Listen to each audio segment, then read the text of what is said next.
Matt Milano is back, baby. I love you. Absolutely huge. Also, Tim settled the first two dominoes for Bills Mafia to restructure things. Let's go. Welcome to my channel here, guys. Bills News Consolidated. We got to discuss it. Brandon Beane's philosophy here in 2023. Already making moves.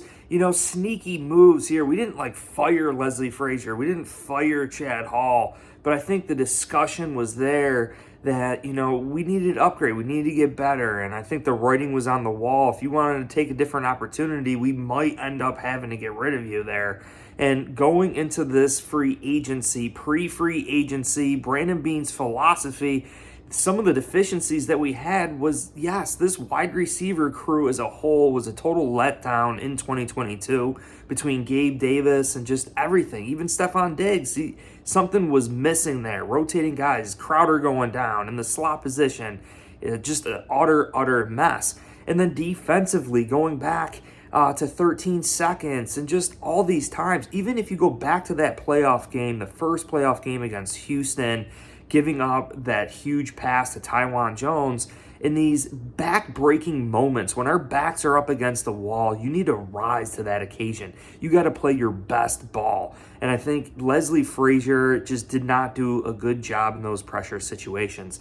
So right off the bat, from a coaching standpoint, the Buffalo Bills have made some changes here. Leslie Frazier's taken the year off. We bring in Al Holcomb, who was with Sean McDermott in Carolina as a linebacker coach, with Luke Kuechly, Thomas Davis, Shaq Thompson. I mean, these guys are dominant linebackers. Al Holcomb is no joke. He knows this system. It's just going to be absolutely huge. So you have to pair that with free agency. You have to pair that with the NFL draft, right? And these wide receivers, we could say we bring in OBJ's ex-wide receiver coach to come in here and help things out, known to be a great wide receiver coach. Chad Hall was really a nobody wide receiver coach, played wide receiver, but hasn't been really developed himself as a top-notch wide receiver coach in the NFL. Now we got that. So when you look at these things, and Brandon Beane's philosophy here is probably thinking, okay, well, we have a better wide receiver coach.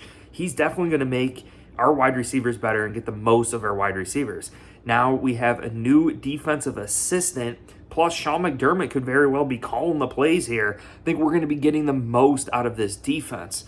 So what is really the deficiencies on this Buffalo Bills team? And the first struggle here is obviously salary cap, seeing with the Buffalo Bills extending Matt Milano for 4 more seasons. They have now freed up $6 million in cap space. Tim Settle, I was saying it in my previous videos, we have guys like Jonathan Kingsley, Eli Inku, Brandon Bryant, all really stepping up last year, playing to the same level as Tim Settle, but Tim Settle was getting paid a pretty penny. But he renegotiates things, does a restructure. We're saving another $600,000 on him, and that just proves the point of how petty and how frugal this Buffalo Bills team is going to have to be, Bills Mafia. We're restructuring guys to save $600K.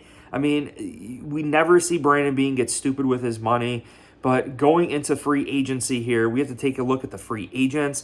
Tremaine Edmunds is still my top priority for Bills Mafia. He's still young, and I think we could expect a very long-term contract for Tremaine Edmunds. Typically we see 6 years, 7 years. I mean, why not sign Tremaine to a 10-year contract, give him all the guaranteed money that he needs?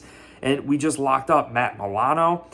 Very, very interesting that we see the continuity in the Carolina Panthers with Sean McDermott, the most continuity position on Carolina on defense with Sean McDermott as D coordinator was linebacker. So it just puts a heavy weight on that linebacker role for Tremaine Edmunds to be re-signed. If not, it does make sense for the Bills to look into free agency, but we have to also look at the guys that we have on this team.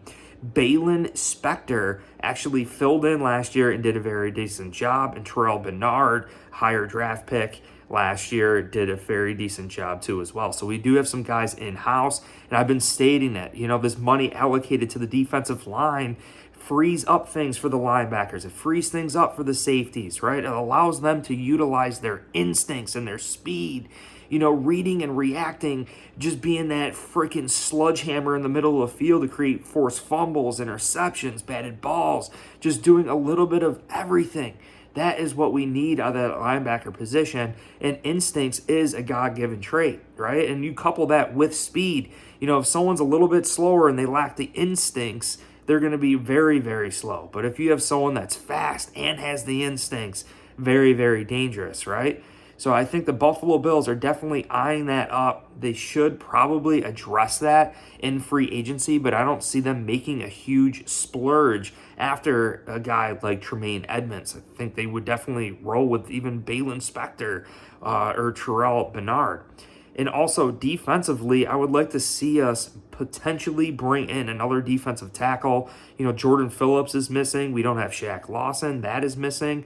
Another hole that I think Bills Mafia is missing as well is Bobby Hart. Bobby Hart with an 11.5% snap count last year, often seen on the field when we had 3 tackles out there in these 3 tackle running sets, and we were dominant. Bobby Hart definitely did a great job in those situations.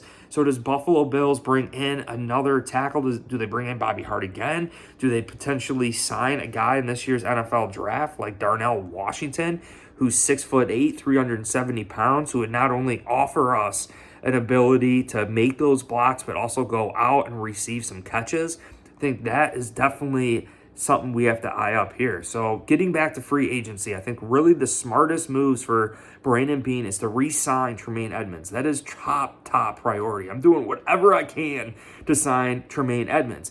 Looking at a guy like Devin Singletary and Jordan Poyer. Poyer, I think, just wants more money. He wants out of New York. I don't think he ultimately wants to be here. So you're going to have to pay him even more money, and Brandon Beane never gets stupid with his buck.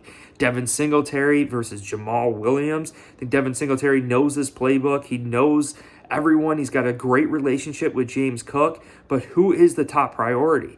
Only 5 rushing touchdowns last year, whereas a guy like Jamal Williams had 17 rushing touchdowns last year. And throughout Devin Singletary's career, he's only had 16 rushing career touchdowns. Jamal Williams had 17 rushing touchdowns just last year. And I think that was an area Bills Mafia definitely struggled at, was in the red zone, punching it in there, just muscling through, getting touchdowns. He had 3x the amount of touchdowns as Devin Singletary. He would totally bring that to Bills Mafia. So Tremaine Edmonds is my top dog in free agency. Jamal Williams is my next. I think that'd be absolutely dominant for Bills Mafia. Maybe bring in some more competition there to the middle linebacker spot if we can't get Tremaine Edmonds. So let me know about you. What do you think Brandon Beane's philosophy is going to be here pre-free agency in 2023? Got to make some moves, Bills Mafia. We got to free up those cap spaces. Who's going to be the third guy? Let me know in the comments. Hit like, subscribe. Peace out, Bills Mafia.